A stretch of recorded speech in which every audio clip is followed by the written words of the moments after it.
Hey guys, so in today's video I wanted to talk a little bit about how I think about improving my speaking skills, a couple of different ideas and strategies I suppose that I think have been useful for me so far. So the first thing is about reframing your perspective of speaking a language and the situations in which you speak a language in your mind. I think oftentimes when we're thinking about speaking our language, whether that be in like an online class, whether you're speaking with like a language partner, or I don't know, you're just planning on speaking to your foreign speaking friend at work or whatever it is, we think of it almost like as like a test. It's like this final event. It's like a battleground when it should be like a practice ground. I think a lot of people put a lot of pressure on themselves when they're about to go and speak a language because they feel like everything that they've been working on so far is building up to this one important moment, and everything that they do in that class needs to be perfect. It needs to be as close to perfect as possible. I need to try and avoid making mistakes as much as possible. But I think that's kind of a bad way of going about it. I actually think about my opportunities to speak the language as the complete opposite. When I have a class on italki, for example, I'm not thinking like I'm being tested or I'm being judged, like I need to be perfect when I'm doing it. I'm actually thinking like this is an environment where I can just be free, I can just feel completely relaxed, I can actually make more mistakes because there's no pressure to be exactly correct. It doesn't matter if I say something a little bit wrong because I have someone there that's going to tell me if it was wrong and why it was wrong and how I can change it. So not only does it not matter if I get something wrong, I'm actually giving myself more opportunities to improve and get stuff right. So I think when you reframe this idea in your mind, it's very freeing. It gives you the kind of space and the freedom just to relax and just to express yourself and not worry so much. So I think that's been a big thing for me. It's been very like empowering, I guess. It's like I've taken control over those situations rather than having those situations control me, right? I don't feel like nervous or anything like that. I think of it almost like a John Coltrane quote. It says something like, learn the changes and then forget them. What I think he meant by that is this idea that when you have your practice time, away from the actual event, let's say, when you have your practice time, that's when you're specifically focusing on all the details. You're trying to iron out all these different mistakes and you're trying to understand the theory and the why and all this kind of stuff.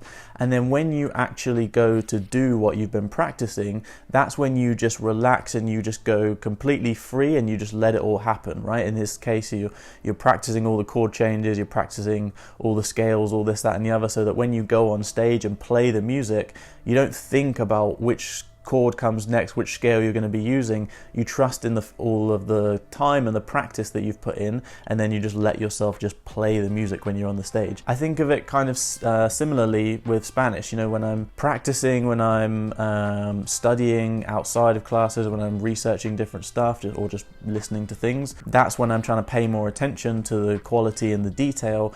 When I come to my classes, when I come to the opportunity to speak the language, that's when I trust in all of the time that I've put in before, and I just let it happen and I just see what happens. And I use those errors as opportunities to make improvements and to make less errors in the future. And so I think this is a really important idea, because this confidence and this kind of lack of fear that you feel from this reframing of the situation in your mind, I think gives you the freedom to then do a lot of other things that can help you to improve your speaking.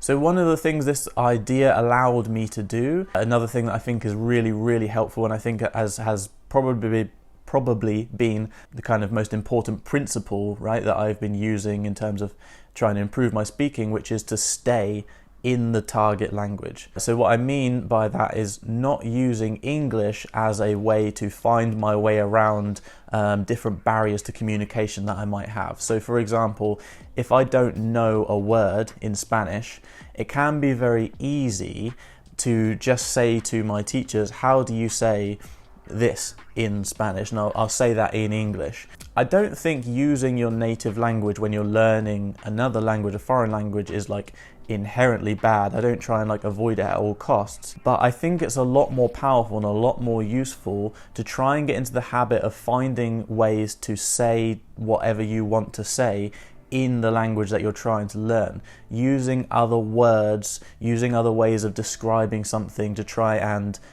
get the other person to understand, so you can find out what that word or what that phrase or what that structure is in the target language through using the target language. And I think this is how you develop this idea of like thinking in your target language. And I think that's a really important tool. One, because it speeds up what you're doing, because you're not like building a sentence in your native language and then translating it in your head and then saying it in your target language, which obviously takes a long time. You're thinking about how to construct that in the target language. And the other advantage that I think that comes from that is that you start to speak in a much more natural way. When you're learning a new language, it's very easy to kind of think of something that you would say in your native language and then just translate it almost word for word into the target language. And even though that phrase, that sentence might kind of make sense, they might be able to understand what you mean, it is probably it might be a very unnatural way to say it. There might be a more natural way that the native speakers of that language would usually say it. And when you start to think and process what you're doing more in your target language, I think it becomes a lot easier to create these kind of sentences and phrases that actually sound a lot more natural, because you get used to thinking in something like a similar way to how native speakers of that language think. Another freedom this kind of reframing gives me, I think, is this ability to be able to fire from the hip a little bit more. It's really hard to do, and it almost sounds a bit kind of pointless to say, but when I'm speaking a language, when I'm speaking Spanish, I think it's important to try and fire from the hip as much as possible. Like, rather than trying to think about what I'm going to say before I'm going to say it, having like this whole sentence, this whole phrase or whatever planned out, just to start talking, just to start trying and seeing what happens. Again, not overthinking, going back to that idea of kind of trusting in all the time and the effort that I've put in before, and having that lead me to better results. Obviously, that's something that's kind of easier said than done, because sometimes you obviously feel like you have to think about things, but again, not having so much pressure on everything being perfect allows me just to kind of just let things out, just let things happen, and just sort of start talking and see where it takes me.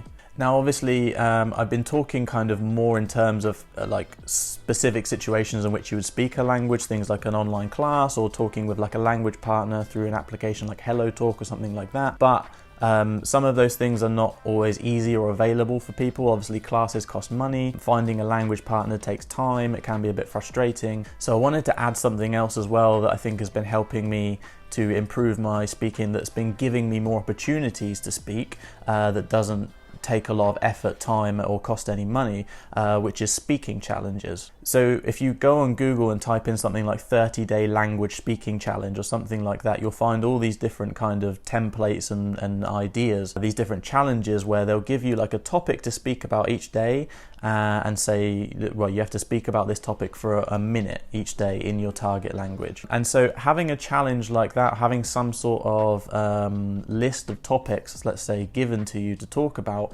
I think can be really helpful, because it forces you to maybe look for different vocabulary words or think about new ways to describe certain things or talk about certain things, and it can show you where you have gaps in your vocabulary and your knowledge, for example. But again, also, it's a way that you can practice your speaking every day without having to pay money, without having to find someone else, organize times and dates and all this kind of stuff. So I would just like record these things onto my phone and just keep them there. I wouldn't necessarily send them anywhere, put them on any applications. You can just record it onto your phone, and that way you've also got like a little bit of a marker of your progress for the future as well. You can go back and see, you can listen back to your speaking in a native language, which isn't always very enjoyable, especially when you're not great with the accent and everything, but it gives you an idea of what kind of things you need to improve on. And so I guess the last little thing that I want to say, or reaffirm, I suppose, is that I think it's really important to remember that pretty much all of the time, if you make mistakes when you're speaking a foreign language, nothing bad is going to happen. Even if you say something that sounds really silly, or if you sound something actually that translates as being quite offensive, people know that you're learning the language and they understand that you didn't necessarily mean to say that, you wanted to say something else. It's important to remember that context is very important. So I think keeping that in mind is really, really key, because it helps me to kind of keep that extra fear and anxiety of speaking and making mistakes at bay. So yeah, it's a short video today. Just wanted to kind of share a few different ideas that I've had about how I think about improving my speaking. But as always, I'm super interested to hear from you guys. So if any of you guys are learning languages, please leave me a comment below. Let me know how you think about improving your speaking, what you thought about this video, and yeah, hope you guys enjoyed it, and I hope you enjoy the future videos. Make sure you like and subscribe and leave a comment and all that jazz. Hasta luego!